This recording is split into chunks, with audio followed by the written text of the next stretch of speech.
Welcome to the Soccer Coaching Podcast, where we will discuss all things that impact soccer coaching across all levels and ages. Please listen, enjoy, and share your thoughts on the discussions at the Soccer Coaching Podcast. Hello and welcome to this episode of the Soccer Coaching Podcast. I'm one of your hosts, Scott. And I'm your other host, Mark. Hey, Marky Mark, how are we doing? Yeah, very good. Yourself? I'm not too bad. Are we going to fess up to my mistake on this? Yeah, let's do it. It wasn't my mistake, so no, let's do I'm it. going to get in. I thought I'd get in before you get it in. So, well, in theory, this should be our best ever episode, right? Should be very polished. Because it's the only one we've rehearsed after recording for an hour, and we had a massive technical issue. I hadn't switched the mic on. I think they call that a schoolboy error, actually. Yeah, you think after 15 episodes I might know where the buttons are on these devices, but there we go. So we're gonna try again, and see how we get on this time. I'm pretty sure both mics are on, so we should be better than last time at least. So before we do start on the actual episode itself, just a few thank yous. That's all right. Yeah. So we've had, again, some really nice stuff back through Twitter and through emails. We've had, through Twitter, some comments from George and Daniel, from Matt, and from Vic as well. Mixed some resources for us as well, some ideas around that, which we're really grateful for. And through email, a couple of nice emails. Keith sent us one, and Lewis as well. So we'll reply back directly for those. Keith actually is in the same position I am with the younger ones, and you are now as well. Yep. With the younger ones, so I think we're going our second season of five-a-side football, going into under eights. So that kind of triggered our decision today about the theme for the podcast, right? Yeah, indeed, yeah. So we're going to look at all things five-a-side. Yes. So hopefully, if nobody else, just me, you, and Keith will enjoy it. And I'll get one like. Yeah, exactly. But on the thank yous, thank you very much. We're going to reply back to Keith and Lewis directly. We appreciate the stuff on Twitter. We'll talk about the website and the blog at the end, shall we? Yeah, definitely. And just one point on the emails and the feedback. I think for us, we do this because we enjoy talking about football, and particularly youth football. But also, we want to learn as well, right? So I think the feedback we get, the emails, the suggestions, we take them all, we read them all, we take them all on board.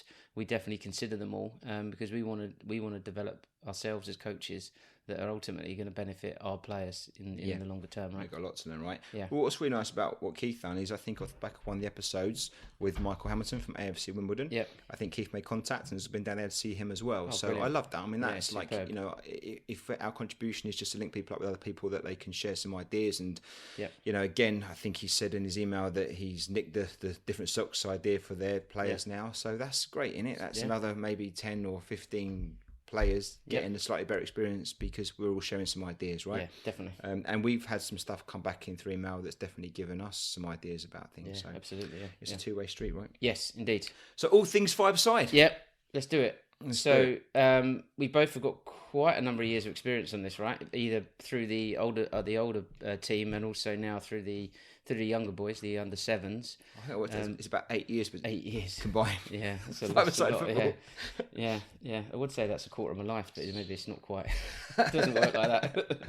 It's a third for me. Yeah. So, five-a-side. So I think maybe the first place to start is, why do we do five-a-side? With the exception of it's because it's prescribed by the FA. Yeah. Why do we play five-a-side? What's the benefits of playing five-a-side? So when we were younger, right, we were at this age, we were going to probably just play on the streets actually, but not much older. We were straight in at 11-a-side and playing on massive pitches. Yeah. So five-a-side, why do we do it? Yeah, and it's relatively recent, isn't it? I mean, the format change now seems set in stone, and like obviously you go from five-a-side to 7 to 9 to 11 each 2 years from under sevens up. But that's relatively recent, isn't it, in comparison to how long we've been playing football over here for? I guess smaller sided games equals more touches, more player opportunity, probably less prescriptive in regards to formations and positions and tactics and stuff. So it just makes sense to scale back the game accordingly depending on the physicality of the players that you're working with, right? So slightly smaller pitch, slightly smaller goals.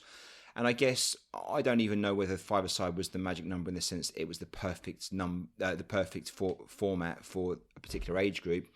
I would imagine it's more about the fact that you can use the pitch size quite nice to fit in from 5 then to 7 by doubling up, and then that goes into 9 then 11. So there's probably a little bit of license around that just from practicality reasons. Yeah.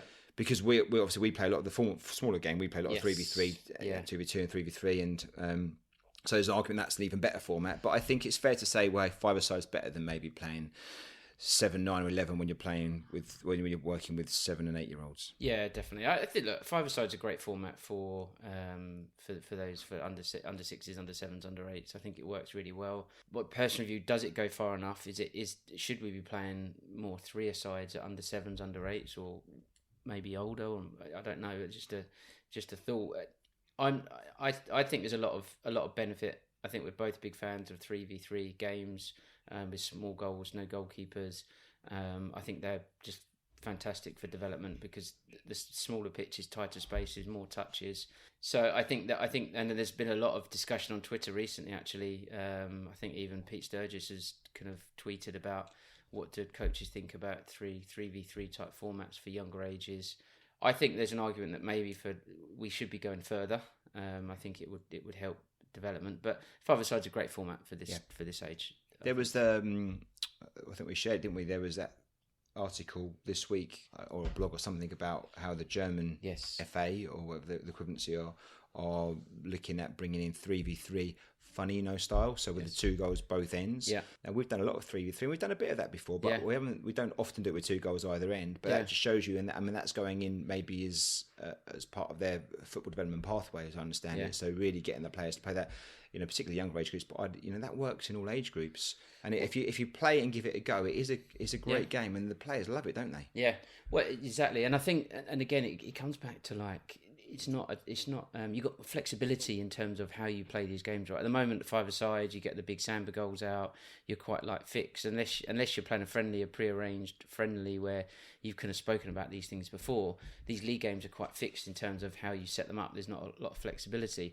But I think with things like where you could have 2 small goals, no goalkeepers, and we've done it when we've gone to we've taken the boys to some of these development centres and academies, and actually some of the best games we've had is where we've just rocked up and there's been 1 big goal one end, 2 small goals the other end, or we took the boys to I think a Division 1 academy and we had 2 small goals either end, and it was like 4-a-side or 5-a-side, and it was just like it just flowed really well. And you can see the players actually at first they struggle because you've got these 2 goals here, there's no goal straight in the middle, they're kind of wide, but they work it out, and some of the football they play either pass in or they naturally dribble and then they kind of cut back to the other goal. I just think that kind of flexibility, and maybe that's why you have training, right? Because you can do these things in training.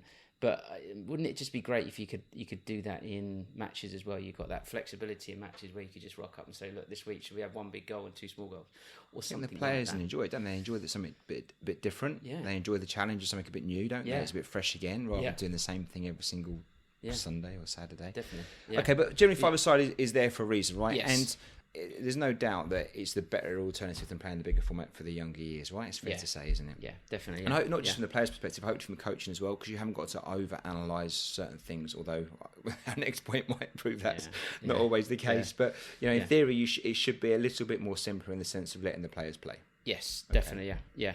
Should we talk about formations? Formations and tactics a little bit, yeah? All right, formations first then. So, go on, what's your thoughts on five-a-side formations? So I'll talk about the approach that I used with we use with the older age group, and then I think maybe you can just talk through what you've done with the under sevens this year. I think maybe that'd be a good way. So traditionally, I've always played 1-1-2-1. So 1 goalkeeper, 1 defender, 2 kind of midfield type players, and 1 forward. So the 2 you'd have 1 back player that pretty much would stay at the back. And then you'd have your 2 midfielders that would be left and right, but they would be kind of moving around a lot, and they kind of go forward, they go back, so they do a lot of the running. And then you'd have a forward that kind of stays forward. So that was the formation that we used maybe 4 or 5 years ago, and I think it's probably a fairly effective formation in terms of players understand where they need to be, what they do. So the back player knows what they need to do, the forward knows what they need to do. But I think after a little while we kind of got to the point where perhaps it's not the best formation for longer term player development. It might be good for a results focused coach, but probably for longer term development it probably wasn't the best formation. Fair? Yeah, I think so, yeah. And it's probably one of the more common ones to play against and with, because it just looks I mean, it looks like it should work, and it kind of does. Yes. Just so the reason that we moved away from that, and maybe why it's more results focused and development focused, would be the fact that probably each player is kind of doing one job. Yeah, is that fair to say, isn't it? I think so. You know, if you're the back player, the defender, you know, you're kind of defending. If you're the front player, the attacker, you're attacking, and the two midfield players are just bombing around all over the place, and the keeper. So it's just kind of great. I mean, it does that, and you can learn that role. And I guess if you managed it well, you could still get the players in different roles, different times. But then I certainly believe there's a better alternative.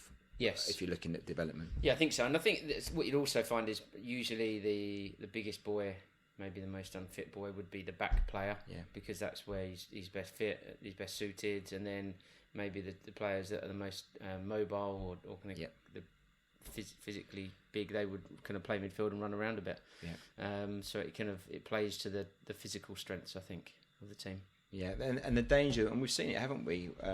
That when a player gets really good at one of those positions, that becomes their position, doesn't it? Yeah. And that's what they do. Yeah. And you think, well, you know, and I know as coaches, we don't intentionally try and undermine the future potential of the players that we've got, but ultimately, if you're just playing one player to their strength and in position, it only takes a season or two, and you know their mindset will change, their confidence in other areas kind of goes, their physical literacy and different movement will change because depending on where you're playing has an impact on that. Yeah. So you know, you can quite easily get stuck in that position where now little Jimmy can't play up front because he's just a defender. Yeah. Well, he's 8 years old. Do me a favour. Do you know what I mean? It's like, So yeah, and there's obviously lots of different formations, but the one we moved towards then afterwards, really, and this was, I think, the back of the under-8 season with the older group we got now.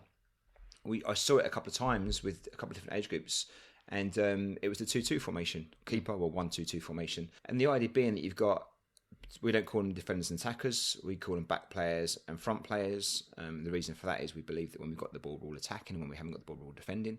So our back players would be a back left and a back right, and our front players are front left, front right, and our goalkeeper. So the idea being here with this 2-2 formation is to encourage the players to do more than one thing at a time. Yep. So we introduce this word of balance. So what we say to our back players is, we don't want you just to be back players. We want you to support the attack, but really we want you to do that ideally one at a time. So we keep this word balance. Yep. So who supports and when you support is entirely up to you. You decide that, but can you keep balance? And we say to our front players, we don't want you just being up front. We want you to work back as well and help us out when we haven't got the ball, especially if we're in our half. But we don't necessarily both of you back. So can one of you come back when the ball's in our half to help win it back for the back players? But who that is and when that happens is up to you guys. You decide, but can you keep balance? We don't necessarily want you both back either. Yeah. So what you've got now is automatically, although they got a primary role in the position that they've been given in the formation, they've also got a secondary role, you know, and depending on the opposition in the game and the flow and how things are going, how much that secondary role takes up of their time, the game will dictate. But what it means the players have to do is watch the game wherever they are, because they're doing more than one role. They have to communicate to the person alongside them at least about what's going to happen. And they've got to combine their ability to defend and attack, their skill set. It's not just doing one or the other. So no one is a defender, no one is an attacker, no one is just doing one thing. And it just means that, you know, there's a lot more, they're being challenged in more ways, physically, mentally, socially, psychologically. It's just being challenged a bit more than just doing one job with it in that one position. And obviously you've got the left and right side there. So if you really want to challenge the players, you can bring a left-sided player to the right-hand side and that as well as, you know, the front and back change around. And I think we've seen by persevering with it, it kind of worked. What happened from the very beginning, now bear in mind these were 5 or 6 year old kids when we started this off, you'd have the 2-2 formation and the back two would either just stay back and the front two stay forward at first, or they would be agreeing before the play what they're going to do. Right, I'm going to go and support and I'm going to stay, you know, before anything's happened, and which is fine. But slowly after, you know, a few games, a few months, they start realising to react in the moment rather than do it beforehand. So then that suddenly the right back player is going forward at the right time and the right front player is coming back to help out. Only once or twice did the players both overcommit at the back and we get caught and the other team score a goal. Fantastic. That's the lesson there. You ask the players what happened. Yeah. We lost balance, Scott. Brilliant. No problem at all. What will we do next time? Don't lose balance. It's a good learning opportunity, right? 100%. And they do. They learn really quick. They trust actually, you know what coach is saying makes sense. And if we do the things here, then we're probably going to be more successful, you know, and have the game in our hands a bit more. But more recently, what we've seen now, after we played 30 odd games like this, so, you know, the players have got it pretty much most of the time. But now what you're seeing is, and we've never coached this, and it happened in the game the other week, where let's just say our left back has the opportunity to bomb forward with the ball, and they do, and it just happens that our right back's already forward, which happened in the game. Our left front player dropped in a cover for our left back, and nothing without was said without being told. They kept balance. They saw that they didn't come in, and these kids are 6 and 7, So it shows you the game can teach them this fundamental stuff. And I know there's a danger of over coaching, and the idea of doing 5-a-side football is not to be too technical or tactical about stuff. But ultimately, you need some principles in play there, and balance is a good principle of play. And I don't see a problem with that, I'll just let them play and let them play anywhere. Who needs formations? I don't take that. I honestly don't. I think you got to coach the kids some principles. I don't believe we want to make it look like 11-a-side football and get too technical with it and too tactical with it. But some basics there, just saying about balance, I don't think it's a bad thing. Yeah. So what you're doing is you're not kind of over coaching. What you're doing, you're kind of almost setting like a structure, and within that structure, there's a lot of flexibility for the players to kind of make their own decisions and really influence the game the way they think it should be. It should be influenced. I think the other point here, which is a really important point, is I remember when we first started playing these games at under 6s, we would play against teams that had cones on the on the pitch. They had flat markers right where we wanted players to stand when we had a goal kick or we had this, and you could see them saying, right, on your cones kind of thing. You never done that, I think. And to get the players to where they are now, to understand when to press, when to cover, when to keep balance, I think that you obviously done that through training, which you didn't just rock up at a match and say, right, this is what we're doing, and next week say this is what we're doing. You kind of embedded that over a period of time in training, right? You incorporated it into your small-sided games and things like that. And there was some great. I remember some of the games you were playing with the players around trying to keep balance. I think that they had to be one player in the defending half. You're better to explain this, but I think the key point I'm trying to make is here, these things don't just happen, right, by turning up at a match and telling the players to do it. Or just by telling them. Or by just telling them. They need to practice this in training over a period of time before they understand it. And they need to understand the why. Why are we doing that? And I forgot about the game, but you're right. We played. It was a 3v3 game. Yeah. And the rule was that any goal that you scored is fine as long as you've got one player in your own half still. Yeah. So we called it the balance game back then. You're right, and it dovetailed into the 5-a-side rules that we got, or the parameters we set.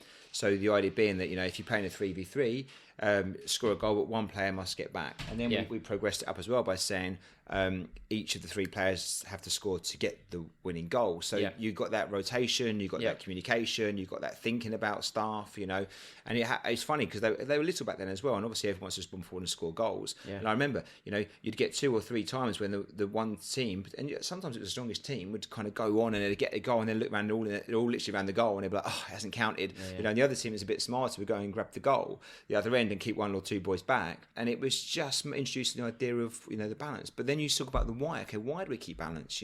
And once they understand the why as well, then they start making the choices independently for themselves. Yeah. And you don't have to overcoach it. Fundamentally, it's about having the principles you think are important, right, for your team for the long term, and then working on ways in which you can convince the players to buy into it, to understand the rationale for doing it, and then work on ways in which they can practice it. Yeah. Isn't it? It's not that complicated, really. It just takes time. Yeah. No, I agree. And I think this is a great plug for small-sided games in training. You didn't do any of this by doing the old so-called dreaded drills, right? You didn't have them standing in a line saying, right, one of you's got to be here, one of you's got to be here. You done this. You let the game kind of teach them, but with you putting conditions into games, and then maybe sometimes intervening where you needed to, or bringing players off and talking to them, you let them learn through the game, right? But you didn't have to do drills. And I think this is the great thing. I know we're a little bit off the 5-a-side principle, but I think it's important because you're letting it's the coaches are being inventive in terms of the training, in terms of these small-sided games, how they get the outcomes they want from training, and the players are having a lot of fun in the meantime. I think you did right. And do you know what? It wasn't, I like to say it was like a whole planned process, but it wasn't. But what I had thought about after doing it with the older ones was with starting again and having a fresh slate with the younger ones now was like, okay, what do we want it to look like in 2 or 3 years' time, you know? Yeah. And then what are some of those key messages? And then, okay, how are those key messages going to get put across in training over a period of time? And it wasn't about necessarily the technical stuff and the ability to... I mean, we did lots of 1v1 stuff, but it wasn't so much about that. We did a lot of that. And it wasn't about the passing and things like this. It was more about, okay, the principles of play. You know, let's understand, without getting too complicated, but, you know, about using space. You know, about when to pass the ball and when not to pass the ball. You know, about the idea of keeping balance, you know, and why it's important. And always the why. On my coaching plans, I always have the why in bold and yellow because I've got to remind myself that I need to make sure the players understand the why. Not me telling them the why, but asking them the why. And I think regardless of whether or not people agree with the formation or even some of the technical and tactical stuff that we might adopt with our little team, doesn't actually matter. What matters is what you think is right. Yeah. But then the question for you or the challenge as a coach is, right, how are you going to get those principles across to your team? Because I don't believe being prescriptive is the most engaging way for the players. Yeah. I don't believe they'll buy into it without the why. And just being told is not enough. That's not how we learn. Yeah. They need the opportunity to explore and practice and see it for themselves. And there's nothing, it's quite, like, you don't like seeing things go wrong in the games, but it's almost quite satisfying when you see it go wrong because of the things that they haven't listened to the advice you've given them. You can almost sit back and just say, ask a question, what happened there? And they'll tell you, and they'll be like, okay, now I get it. And then they start realising, actually, you know what, if we listen to Coach Scott, maybe he knows what he's talking about. You know, not always. And we can change back when we don't think it's right, because that's the environment we create. But actually, you know, most of the time, because he spent 8 years doing this and he's a little bit older than we are, maybe he knows a little bit about this. And he's given us a chance to learn for ourselves rather than just tell us what is right. And actually, there's no better way of learning than sometimes not doing it right, is there? And making mistakes. That's how you learn, right? Yeah, totally agree. By the way, the FA are going to love you with all your England DNA messages you're getting across here. Am I getting them across? Principles of play, press, cover, balance. But I wouldn't even necessarily use their ones. I mean, they've got their ones, right? And I like them. I play from the back. I mean, and again, that's a whole different podcast. Play from the back stuff. But I just think it almost doesn't matter. But think your own ones. But don't overcomplicate it, especially working in the foundation phase. Just two or three things, you know. And actually, those 2 or 3 things end up branching out to other 10 things anyway, because you get into a bit more detail around it. And that becomes the way you want to play, with always obviously the next stage in mind. So for us, I'm always got one eye on 7-a-side, if I'm honest with you, because I don't want to rewrite the book at 7-a-side. I want it to build onto that. I've not thought too much about 9 and 11, but that's 3 years away, so I haven't got to write 9, 11 just yet. I can think about 5 and 7-a-side with the boys. But I would say on formations, just to say, look, I totally get it. It shouldn't be the priority. And there's others. A lot of teams play 1-3, didn't they, against us? A lot of teams play 1-3, and I get that. I just personally have found that the 2-2 formation, I don't think it's the best for getting the results. It doesn't make you the most attacking or the most defensive. If anything, it's probably more defensive than it is attacking, because often the 2 players can sit back and try and encourage them to go forward was the challenge at first.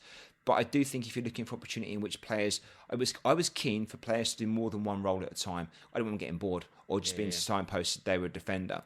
And I know we could get messages back, and we may well get these saying, well, actually, what you could do is you could do the 1-2-1 formation, but each week change players around different positions. I totally get that, and I think that's got value to it. I honestly do. But in a game, in the modern football now, players don't play one position in the game, do they? You know, your right wing back they can be the right winger and the attack and the centre forward, can't they? Within the space of 5 minutes in the Premier League match. I mean, there's no such thing as fullbacks anymore. Really, there is no such thing, and that's now. That's the way the game's moved. We've got a plan for 10 years' time with these players, so I'm quite keen for them to be able to react in the games, which is also in the games why we rotate players around. So in every game, players will play at least 2, if not 3 positions. We'll have 4 different goalkeepers, because we do 4 lots of 10 minutes in the games, and they'll play 10 minutes front and 10 minutes back as well. So everyone's going to get back, front, and potentially a goalkeeper at least in each of the games. And I don't mind that. And and our boys have proven that they can handle it. You know, they can deal with it. And our slightly attacking minded players haven't always been the best defensively in the back positions. Brilliant. That's what they're learning, right? And our not so strong goalkeepers have sometimes made mistakes. Brilliant. I mean, my boy's a good example. You know, smallest, youngest in the team. You know, not a great goalkeeper, but he's really improved this year. You know, and like we haven't done my goalkeeper practice. He's just played. He's played. I've not done any goalkeeper training at all. He's just played in goal a bit more. But they all have. I'm only saying because he's probably gone from being one of the weakest to being okay, where some of the other boys are already very good in goal, but we haven't practiced it. They've just got a chance to have a go at it. And I think that's where our thinking's probably developed as well, right? I know from the older boys, and as much as I don't really want to admit to this, it was a point where with the older boys, when they were under sevens, there was probably 3 or 4 boys that were good, could go in goal and could make a save, and they're the ones that we used to put in goal. There were the other boys that weren't very good in goal. We didn't put them in goal, and like you get to a point like under 10s now, whereby if we have a designated goalkeeper, if he's not there, then I kind of just rotate, put different people in goal now. But you actually get to a point where the boys don't want to go in goal because they've never gone in goal, which is probably rightly so. They don't know what it's like. Whereas I don't think you're ever going to have that position. You can have set your stall out that we're just going to rotate our goalkeepers. It's part and parcel. If there's a goal, it's not the goalkeeper's fault. It's the outfield player's fault, right? That kind of thing. I've got a challenge for coaches out there, especially the ones working the foundation phase, maybe at U6, 7s, 8s, even maybe U9s, okay? I've got a challenge for you. I'm going to do this. Next time you're with your players, just go up to them and ask them, what positions do they play? Not do they want to play, what positions do they play? And see what the answers you get back. Yeah.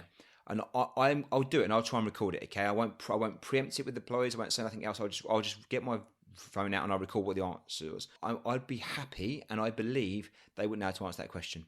Yeah. They wouldn't know. They would probably just say, I don't know. Or they would say, well, everywhere. Yeah. They wouldn't know.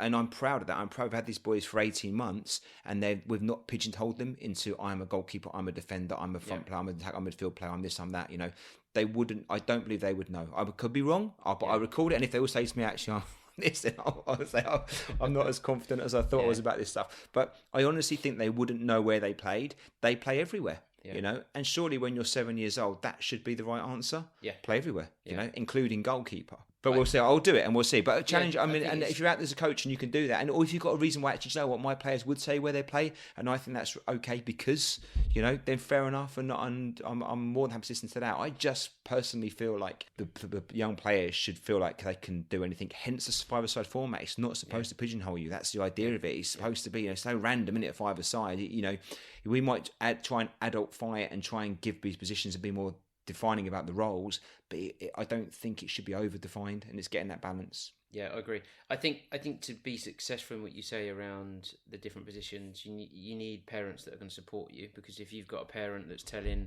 little Jimmy that you're just a centre forward, you're just a striker, you need to score goals, or I'm giving you £5 for every goal you score at 7 years old, which happens, right? Or they get a packet of stickers for every goal they score. You need parents on board, and I think as a coach you need to set your stall out, set your structure out early, and communicate with the parent. This is how I intend to play for the coming season, the coming years. Yeah. Outside of you having your own understanding about how you like the team to progress, and having those principles of play and the ideas around that in a positive environment, that has got to be, if not as equally important, the next most important thing. Having those messages from home, being consistent, you know, just having those parents on your side. And we know it's hard, but you know, then you've got to communicate to parents about what you're doing and why, and the rationale and the long-term development, and bored them stupid with it. You know, just keep giving them too much information, you know, to make them understand why football isn't what it was maybe 10, 15, 20 years ago. And this is maybe the right approach to take if you believe in it, but you're dead right, because if they get in the counter advice from home, it's going to be a struggle. You're going to run into issues. And that whole kind of extrinsic motivation thing, I'm going to say it now, I'm not a psychologist, so we'll qualify this, but it doesn't work. If you've got to reward children to score goals, they're playing the wrong sport. Everyone loves scoring goals, you know. Don't reward them for any outcomes, reward them for effort, reward them for the process, the hard work, the intention, you know, because that's going to give you, you know, if you're a parent that wants the best for their kid, I totally understand it, but I promise you, match attacks for 10 goals or £10 for a goal is the wrong way of going about it, because you know, they're associating themselves with the wrong thing. You know, if you want to reward anything, reward for hard work, effort, communication, being a good team player, you know, getting there first, listening, asking good questions, you know, those kind of things. That will make the biggest difference in the end, not how many goals the player scores or how many saves they make in goal, because that's at someone else's. And you don't own that entirely. You own how much effort you put in something. Exactly. But that is a different podcast, isn't it? Yeah. No, I totally agree. But it's a big one. Just to wrapping up on formations then, because I think the goalkeeper piece is a big part of the formation. And again, traditionally, I think you would have seen either the biggest boy go in goal, the boy that probably isn't the technically best player in goal. These kind of things, right? You would have seen in the past. I actually think it's changed from when we were doing the older boys to what we're doing now, because actually I think we see more goalkeeper rotation. But just talk us through how you deal with goalkeepers at five-a-side, and I think your view has probably changed a little bit as over time on this piece. Do you know what? It's just this season as well. 100%, and it's really weird because it was never my intention to get obsessed about the goalkeeping thing, but it is the single biggest change by a mile. Everything I see is convincing me more that this is the way football's going. I mean, it's not hard to see. You see it on the Premier League. International football now, with how much the keeper's been involved, but even at grassroots, junior, foundation phase football is happening. I was at a tournament yesterday. We had Roma were there, Nantes were there, Fulham, Bristol City, I think actually, on Rovers. I should know. Rovers, I think. Was it Rovers? Was it? Yeah, Bristol Rovers, who are excellent. Don't forget QPR. But QPR were there. Okay, yeah, they did okay. We were there. Now, don't get me wrong. It'd be easy to wax lyrical about some of these European sides and how they. I mean, Roma, these kids moving the ball around was phenomenal, and using their goalkeepers, all of them. I'll come to that in a second, but no more so than Bristol Rovers. Like I reckon their keeper had the most touches of the ball, not because they were defending, not because they were being pressured back, because they were just using them in a way that just let them build their attack and retain possession. They basically wore our players out by using the keeper and the wide players, and then just hit us, boom, boom, boom. It was just so good. And another team, I don't know which team it was. I should have paid more attention, but their keeper pretty much played like. Almost like a defensive midfield player, was like high up the pitch. And when the ball came out, he'd sweep up, get it, Cruyff turn back inside, play the ball the other way. So my point being is where we would have selected goalkeepers based on maybe, that sounds terrible, the least technical player goes in goal, right? Yep. The least player with their foot. It's the opposite now.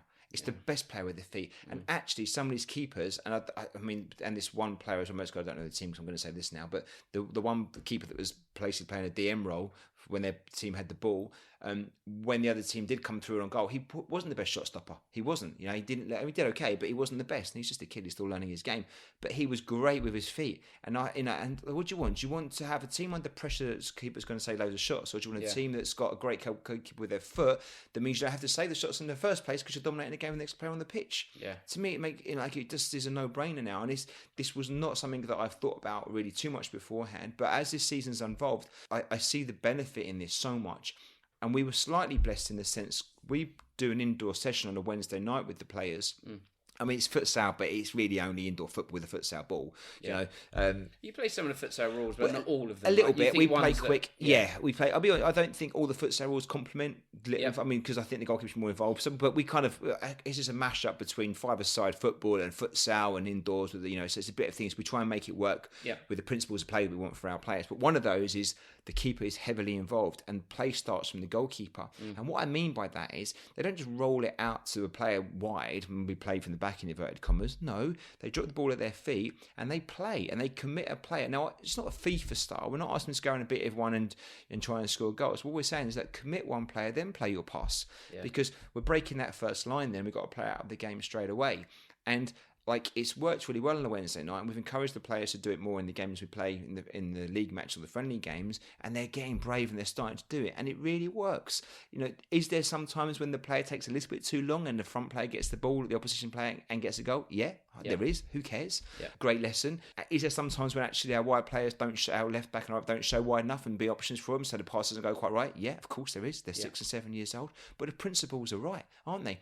And what happens now is, because we've got the formation, we've got the 2-2 formation, not often a team has three front players, not often, but sometimes, but usually got one or two. So either that front player presses, now we can pass around them quite, because we've got 3 against 1 with the keeper involved. Yeah. Or if they do press 2 on our back players, then the keeper keeps going until someone presses them, and they can press the halfway line. We're not taking the mick, we're not being disrespectful. We're just using the space on the pitch. Yeah. And we say to the players, if you've got the most space, use it. And that includes the goalkeeper. Yeah.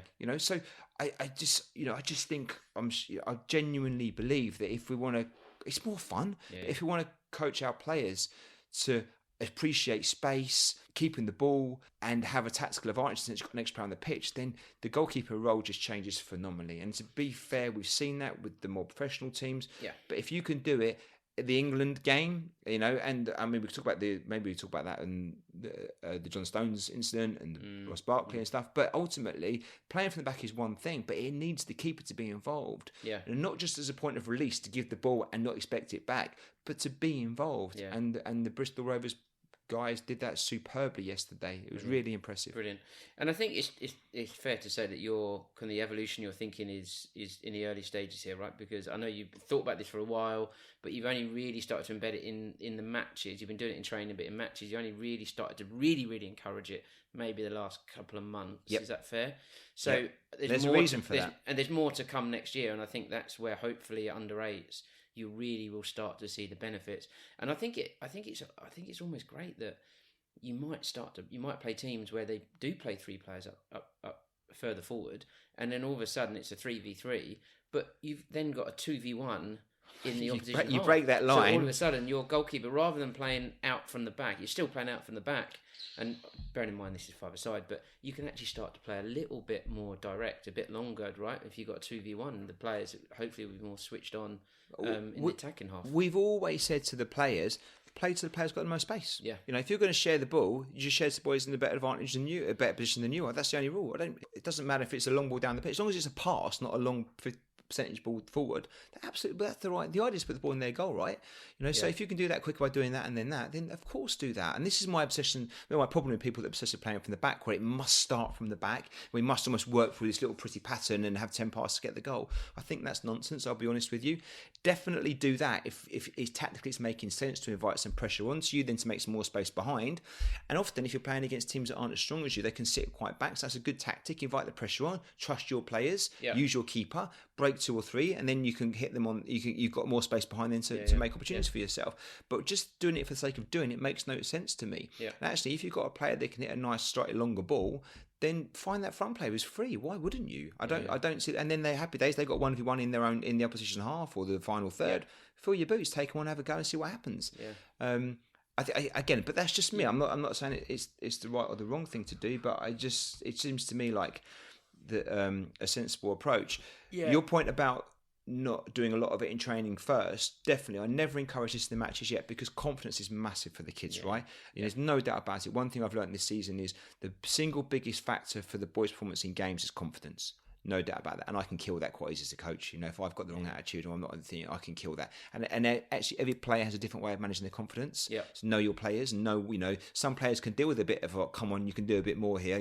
Other players need, that was great, don't worry, you can keep going, remember what you did there. You've got to find what works for your players. But confidence is king. And, you need to be brave to be the goalkeeper, drop the ball and commit a player. When you're 5 and 6 or 7 years old with everyone watching, and you also need to know that actually if it doesn't quite work out, it's not on you, it's on the coach, and the coach needs to be vocal in that, and the parents need to understand that. So there's no puffs at the keeper for doing that. We've asked little Jimmy to do this for the reasons, and if it doesn't work out, it's on me as the coach, not on little Jimmy, and actually we will get there. But that's easy saying it when you're in your 40s. It's harder saying it when you're 6, 7 years old and everyone's watching you and you feel responsible. So I wanted the level of competency from the boys to understand it, so they could execute it more times than they didn't, and also to be able to deal with it when it didn't quite work out. So it's hard. Again, it's a balancing act, isn't it? But you know what? If you stick with it and you manage it right, then I do think you'll reap the rewards for it. Yeah, I agree. Just one question. Do you think, again, I think I've seen these things on Twitter, but do you think that longer term, the way that it's going for goalkeepers is definitely more ball orientated goalkeepers? Do you think it will impact the quality of goalkeeping in future with their hands because they're more technically good? I would have said no if you asked me this question yesterday. So this morning, I've seen yesterday, I think it looks to me, and this is literally from one time yesterday looking, but I don't often see that level of academy football. I'm not around that much, and yesterday was a great example. To me, it looked like the selection of their goalkeepers, and then these are goalkeepers. These aren't. I mean, they're under 10s. It was yesterday the tournament we were at. So these are goalkeepers. They're not like players that are just rotating around. They're goalkeepers. But it looked to me that the quality of the goalkeepers' footwork was, generally speaking, better than their handwork. To be honest with you. Now, maybe they're thinking, I tell you what, let's get players that are good with their feet and we'll coach them how to make saves, things like that, because maybe that's the easy way of doing it. I'm not a goalkeeper coach, so I mean that could be complete nonsense. But that's what it looked like yesterday to me. Yeah. And I would say, you know what? If you're asking me now, what would I prefer to have? I'd rather have 7 or 8 players that can all play and goal and are good with their feet than one goalkeeper, because they can't play with their feet particularly well. Obviously, I'd rather have a bit of both, but you kind of think I'd rather have that because actually we can dominate a game by making sure, you know, we can work on some shot saving and stuff, but let's stop the shots in the first place. I want my keeper bored. I want my keeper bored from that side of things. I want him entertained when we've got the ball, but I don't want the other team having the ball. And when they've got it, we're going to get back before it gets to our keeper anyway. That's the objective, right? Isn't it? If we're relying on shot stoppers, then I think we're leaving ourselves exposed. And also, if we're relying on one keeper and that goalkeeper breaks their arm or gets an injury or gets sick, and other boys haven't played in goal for 6, 12 months, 2 years, you know, you're going to be exposed, aren't you? Yeah. Okay. All right. So I think it'd be interesting. I think that's something we can come back to actually, maybe next season. When I sign my third full-time goalkeeper. Exactly. Yeah. I think we should come back to actually how that's going, how it's playing out, the goalkeeping approach. Yeah, we'll come back to that one next season. I think one of the actually points I wanted to just talk about very briefly, actually, well, not briefly actually, because it's going to be a good discussion, is around passing and staying on the ball. I think there's so much on this, right? And I know, like, Pete Sturgis has got his views, and the FA got their views, and I don't think he's wrong in the thinking. But what is and I've got some views in it as well, but what do you think about this whole concept of passing and staying on the ball? And when we say stay on the ball, it means like in the foundation phase, you should just be on that ball. Don't pass, basically. Yeah, don't pass. And I think we're on the same page. We might have mentioned it briefly in other podcasts, but I do understand it. And I do understand that the priority or the primary message should be in the foundation phase to get as many touches of the ball as you can, which means staying on the ball. Yeah. My problem with this is if it's exclusively stay on the ball, then where's the thinking about the other stuff? You know, which is a fundamental part of football as well. You know, sharing the ball at the right time is a gift. You know, well, it's not a gift, but it can be a gift in a match, right? And it's something to be practiced and worked on. You know, the ability to receive and pass the ball, you know, needs to be worked on. I mean, someone's got to get the ball to stay on it in the first place, right? So unless you really are just saying, right, we give it to the first player at the back and they just go until they can't get it anymore, then you lose the space because everyone gets crowded around the ball. Because if no one's passing the ball, what's the point of standing outside in space? I'm not going to get it anyway, so go and get in the business of it all. I just believe it has to be carefully managed. The first message should be, I tell you what, get on the ball, do what you can. But when you get to a situation where you can't beat the player, maybe you're just tired. You know, maybe they're just better than you this day and they're physically bigger than you. You've got an opponent that's just that much stronger in this particular game. Maybe it's not your day, your feet aren't quite there. You need another option. You know, it may be in that moment or maybe in that day, or you just have the opportunity to know how to pass the ball. But also teaching your players about finding good space to receive the pass and it's principles of play again. And a lot of that falls down if you just stay on the ball. You want to encourage the boys to be able to dominate 1v1, and that's our sessions football, right? With or without the ball, 100%. Once they've got the ball, then, you know, hopefully they can have the ability to work some skills and do some magic and make the ball enough to be able to beat the opposition. But it's not easy. And not to generalise here, but often the players that have got the quick feet and skillful are often, not always, the smaller players. Because low centre of gravity, they're good and they've got this thing about them. It's harder for the bigger boys to have that coordination sometimes because they're just physically bigger at the younger age groups. So the smaller players can beat a player or two, but they can't always get away from them because they've got a wonderful skill set. So definitely beat a player or two, but then they want that pass as well because that's the right choice to make at that time because they can't cover 40 yards of a pitch yet because their legs not quite there yet. Yeah, I totally agree. Or if they're doing it in the right areas, so if they're in the opposition half, right? And I'm not saying you don't do it in your own half because that's not the way football works. But if you're doing it in the opposition's half and you're getting around a couple of players, generally those kind of players may be a little bit quick in the first 5 or 10 yards. But then the more physical boys are able to catch them up. Actually, when you're in the opposition half, that's where you can do that kind of thing, and you can probably get a good shot on goal or something like that. And that's decision making again, right? And understanding the game, you know, when to do it all. Now, let's take little Jimmy. Little Jimmy could be outstanding with his feet. And he's playing the game for us, and he's playing left back for argument's sake. So he's going to get the ball from the keeper possibly. And if his message stay on the ball, brilliant. So little Jimmy drives forward with the ball. Obviously, the other 3 players know they ain't going to get passed to because little Jimmy's going to stand the ball because that's what we told him to do. So pass is not an option. So what are they doing? It doesn't really matter, I guess. But they're not probably engaged too much because they're waiting for the ball to break down or to go and get a goal, depending on how good the opposition is. Little Jimmy hits their first front player. And to this day, the team's not very strong. Little Jimmy goes around him, goes around the next one, gets his goal. Yeah, fantastic. Yeah. Well, he does that 3 or 4 times. I don't know, whatever happens. But let's get to that week. And we play at a relatively decent level, considering, where we're at. Most the players aren't signed by academies just yet, so they're playing in the top divisions against us. Yep. So we're playing arguably the best local players, local kids that age group in these teams. Yep. And some of the teams we play against are manufactured little academy teams. They're not called that yet, but they are, aren't they? And so they're all at Chelsea's, Watford's, Arsenal's. They're all at those level, which is fine. So little Jimmy and our team plays a tough opposition today, and he can't get past their first attacker because little Jimmy's May kid, brilliant feet, but he's not physically as big or dominant as some of his other players. The opposition's front player is a September baby, October baby, big, strong, very good, not knocking that, but he's just physically, however good little Jimmy's feet are today, he ain't going to get past this player. And if he gets past one, he ain't going to get past 2 of them. So what does he do now then? If we've not prepared him or coached him the ability to release the ball, so now the option is let's suck him in, the opposition player, let's play that pass, the right pass to the player in space, and then get past him with your run, because he won't track back, this other player probably, and now you're free to get the ball back again. So actually by releasing the ball at the right time, you can still get it back and then do your skills in the right place again. We've kept balance because we know how to keep balance, and we've pushed you up now into an attacking position, you're in their half or their final third maybe, and you got the ball back. Now you might be able to beat one little player that's not that front player, that's maybe more physically comparable to you, and you can work some space to get your shot away and grab your goal. But rather than running into a brick wall and deflating the confidence and having no option to do anything, or just playing back to the keeper because that's all he can really do because he's got nothing else. I don't see how that pans out. Just stay on the ball. Prioritizing it 100%, but having the ability to do both in regards to stay on the ball as well as know when to release the ball to a teammate and how to do that.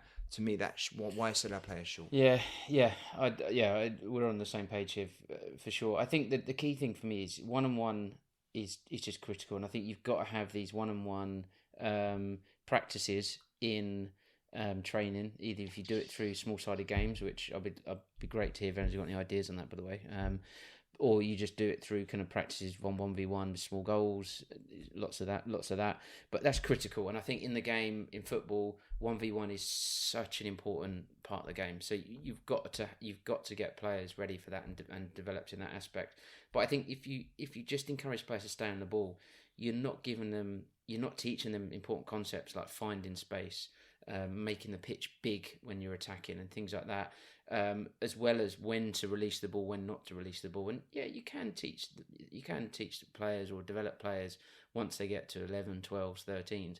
But if you've done that at such an early age, so they're good technically on the ball, they've got the ability to go around players because they practice that in training, they do it in matches as well. But you've also introduced the concepts of passing, and you don't over coach in terms of passing. You kind of just ask questions in terms of, is that the right thing to do? Decision making. I just think it's. But what you're trying to give me is the skills to be able to do both, isn't it? That's the idea here. And I don't see how you couldn't do that. I honestly don't.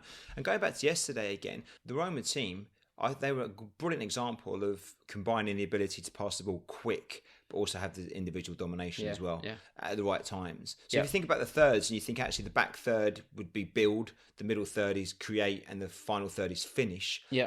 If the players can understand that, okay, we build from the back, we try and create opportunities in midfield, and we try and finish in the final third, what does that look like in practice? Well, we're probably more likely to pass in our building play from the back, but not every time. You're right. And actually, if you've got the beating of the first attack, again, fill your boots, go past and break the line that way. Be confident, have a go. But if you try 2 or 3 times, it hasn't worked out, and you're losing the ball in vulnerable places, well, maybe it's better to play the pass. Not because we care about the result of the game, because that's just football. That's the right way to play the game. That's good practice. It doesn't mean you've got to stand and not drive forward. Play the pass and get forward into that creative third, and then create chances for the front players or for yourself. But likewise, spin it around then. If you're pressing as well, hold on a minute, what kind of press are we going to have? We're going to have a high press, we're going to have a low block, a mid block, a part press, which... but the boys can understand this stuff even at this age. The basic principles they can understand without getting too complicated about that stuff. And I would challenge to say I think they should understand it, but certainly by the under 8s, kind of the concept of, okay, we build from the back, we create midfield, we finish in the third. What does the high press look like?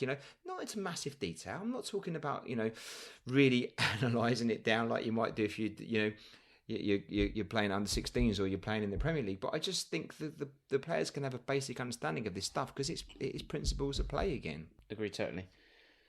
Constraints. So the other thing we speak about, I think, is what you can do around five-a-side football, because we've had the power play rule come into play. Yep. So obviously the other thing with five-a-side is it gives you opportunities to do some different things depending on how the games are going and who you're playing against. So these may be things you do individually, just in the sense of, okay, we're dominating a game and can we find other challenges for our players? Or it may be in the sense you work with another manager and say, look, we want to work on certain things. We spoke about collaborative training matches before, so along those kind of lines. Yeah. But have you found games in which either you've struggled or you've dominated, in which you've put constraints in, or the other opposition have, in order to kind of keep the game as a challenge or learn opportunity for the players? So I think mostly with my with the older players at five-a-side, we found it quite tough, right? It was we were putting putting constraints in, put it that way. No, for ourselves. No. And to be honest, the opposition we would be 10-0 down, and the opposition wouldn't put constraints in. No. In fact, they were quite the opposite, right? They were still driving their players forward to get goals 11, 12, 13, 14, 15, etc. Yeah. So I haven't. Now I've got experience of the power play rule, which has come in second half of this year in our league. That want to explain that? Just so that impacted our seven-a-side team. So once you go 4 goals ahead, the opposition can bring an extra player on. Once you go 6 goals ahead, they can bring another player on. So technically, you could end up with a 9 versus 7 situation. If it goes below 6 goals, five-a-side, it would be 7 versus 5. Yeah. And then if it goes below 6, they take a player off. If it goes below 4, they take. It kind of winds back. So adding a player to try and control the score to make it a bit more competitive. I think probably what the FA wanted to get to, it's probably worked in terms of it makes the games a bit tighter. It makes them much scrappier because there's more players on the pitch, and generally the player that would come on would be quite defensive, or they would. It just makes it really scrappy, really tight. I don't think it's the best way of doing it. I think it would be better if it was the other way around. If the team that were winning would put constraints in to really challenge their players, and you can talk about that in a minute because you've done that with your team. But I think it probably works in respect that it makes it tighter and it stops one team scoring another 10 goals if they're becoming a cricket score. Yeah, exactly. Yeah. But I think the key point here is obviously the FA have to do this because they can't trust coaches to put constraints in to kind of reduce the game, right? That's what they did. That's why. I totally agree. Yeah, and it is a shame, and it probably is the better of the worst options, isn't it? That's the truth. Yeah. But there are things you can do. So like everyone, the best result is a 5-3 win at five-a-side, right? It's great. And you win the game. It's been close, and everyone's worked hard, and it's been like a good game. Or you lose 5-3. Or you lose 5-3. I think still prefer to win 5-3, but I know what you mean. Or a 5-5 draw or something. But you kind of think, winning 10-0 is as bad as losing 10-0. It really is, isn't it? It's almost the same feeling. You just think, there's no one gets anything out of it, right? It's just been a waste of effort and time and stuff like that. And however much you try and prepare and get the team matched up properly, it doesn't always work that way. So some things we've done before is we've said, okay, our attacks have to come from the keeper, so we have to come back to the keeper, go forward, which I just encourage the idea of coming backwards to go forwards. We've done one-touch finishes, and not overtly. This isn't shouting out across the pitch. Oh, guys, we just get them in, have a little chat with the boys. 10 seconds. So you do it in a respectful way, right? But most we can, 100%. And it just means then it affords the opposition opportunities as well. Because if you're doing one-touch finishes, well, then it means you've got to pass the ball in, which means they can win the ball back a bit quicker. It just creates opportunity for them to get involved in the game a bit more than they might not have otherwise. And challenge our boys rotation, so switching left side and right sided players around. Maybe saying, I don't like giving a number, but trying to say, can we get everyone involved in touching the ball before we get our shot away? That doesn't mean everyone's got to have one touch. We can have, you could go 4 or 5 times to each player, but we just got to try and do that. So just there's ways I think coaches can manipulate games to challenge their players. That will really help them out, even if they're dominating a game in five-a-side. So you're creating, you're basically creating challenges for your players that I guess maybe it stops them just purely focus on just scoring goals all the time because they've done that and it's just another development tool, right? It gives them a different option, I guess. I think ideally you would go to a game, wouldn't you, with a learning outcome in mind. Yes. Yeah? Yeah. Because then you're taking a focus off result already. And ideally, you share it with the parents. So say you've been working on training and say you've been saying want to use the keeper to create our opportunities. That might be one thing you want to focus on. So nice and simple. We want to use our keeper as part of our creating our forward opportunities. So that's our focus in this game. Yeah. So that you play the game and you find actually, you know, it's a bit easier than we thought it was going to be. So let's ramp that up a little bit now. Yeah. So now rather than we're trying to, we have to. Yeah. You know, so boys, now in the second or third quarter, we have to use our keeper. Yeah. Okay. So if the opposition touch the ball, we got to make sure before we get our next shot away, our keeper's got to be involved in that attack. Yeah, yeah. So why not? You know, why not? Because then you're playing backwards, so it invites the pressure on a little bit. So let's see how good we are under that. It gets the opposition out of their own half a little bit. You know, it just challenges them in different ways. Because when you throw the extra player on the opposition's team, that's fine, but it just becomes a bit of a scrappy situation often. Where this is still football, I think you'll get more out of it as the attacking team that's dominating. The opposition team will hopefully get a bit more in the sense they'll get more opportunity to get on the ball now and do things. It's a different test for the players. So things like that. And also then it's not about the result as well. So yes, we could go and win 10-0, we're already winning 4. So but I'd rather maybe if it's 4-0 now, I'd rather be 6-2, but we've challenged ourselves in different ways because that will help us when we play against a tougher team, maybe next week or the week after. And the players get the sense then that actually, you know, the result isn't the priority here, and it never has been or never will be. It is about how we're playing and what we're learning out of the opportunity of the game. And I think that reinforces that message. And if you've gone with that in the outset, there's a message, and you just ramp it up accordingly if you can, or down, depending on how the game's going. Then I think that's just, again, I think it creates the right environment around the development rather than the result. Yeah, I totally agree. Sound all right? Yeah, it's good. And I think just on that point, it'd be great. It'd be great if there's any coaches out there that have gone through and got some ideas on how they've constrained their players or challenged their players in these kind of matches. It'd be great to hear, because I'm sure there's going to be situations in the future where one of our teams are playing and we're going to need to. Or we would want to bring in these challenges, even if it's a close game. We might want to bring these challenges. So it'd be great to hear ideas that are out there. Yeah, totally agree. Okay, so we've done that, I think, mate. We've covered the things. So we've done formations. Yeah. About rotation, about tactics, about the goalkeeper role that we see it. Yeah. About passing, staying on the ball. About constraints and challenges. Yep. We could go into detail around key messages and role profiles, that kind of stuff. But the reality is, you know, that's down to coaches themselves if they want to go that far with it all. But I guess the message here is with five-a-side football, you want to manage it as much as necessary, but as little as possible, don't you? Yeah, that's exactly. And that's the juggling act. And I'm not saying what that is as the right answer, but, you know, and what might be right for our team might be not right for another team. Yeah. But, you know, think about it. We'd love to know what formations have worked for you and why. Yep. Any tips and guidance around, you know, things you're doing differently, how you're using your goalkeepers. Yep. Hey, who's playing long ball? Who's going direct? Because I'll tell you what, maybe that's what's going to happen in the future, full circle and stuff. So, you know, if you can feed back how you're doing your five-a-side and what's working and what's not for you, we'll add some comments about this in the future episodes so people can know. Definitely. And I think just the final thing from my side is I think it's still right. We're talking about under 7s, under 8s here. It's still about having fun. The kids having fun ultimately. Yeah. Whatever they do, whatever formation you have, whatever instructions or guidance the players have, it's about them going out and having fun. Not too much pressure.